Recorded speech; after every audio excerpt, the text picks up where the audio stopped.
বাড়ি ফেরার পথে ইসের গ্যাংটক থেকে যখন শিলিগুড়ির দিকে আসি একটা থালি নিয়েছি। থালিটা দেখো, এদিকে একটা কাতলা মাছ দিয়েছে, পাঁপড় রয়েছে। এটা যেটা দিয়েছে না, দারুণ জিনিসটা ইউনিক, মানে বাঁশ গাছ, যেটা কচি বাঁশ গাছ, যেটা কচি বাঁশ গাছের সেই আচার টাইপের তৈরি করেছে।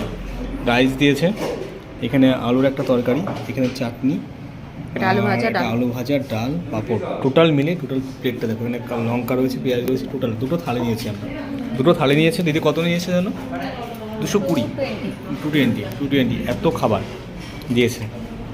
বেশ ইউনিক লাগলো এটা, বাঁশ গাছের আচার। নর্থ সিকিমে ঘুরতে এসে একটা জিনিস ভালো একটা এক্সপিরিয়েন্স হয়েছে। যেমন আমরা শেয়ারিংয়ে ঘুরলাম গাড়িতে, পম্পা, যেমন শেয়ারিংয়ে খাওয়া দাওয়া হচ্ছে আমাদের, দেখো একটা প্লেটে দুজনা করে শেয়ারিংয়ে খাওয়া দাওয়া। দাদা কিছু বলবে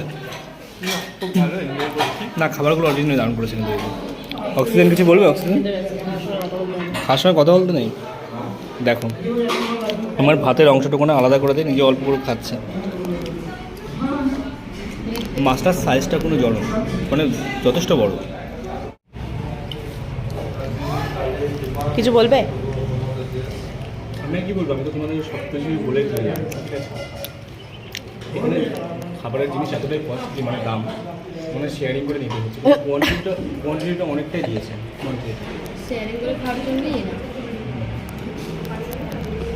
মাছ ভাত। এখানে জল রাখার পাত্রটা দেখো, ঠিক একদম সেই পম্পা কিসের মতন, বদনা টাইপের বলে না, বদনার মতনই লাগছে একদম। দেখো জল ধরার পাত্রটা বেশ, এখানে এসে কিন্তু এক একটা জিনিস এক একটা ইউনিক লাগছে কিন্তু।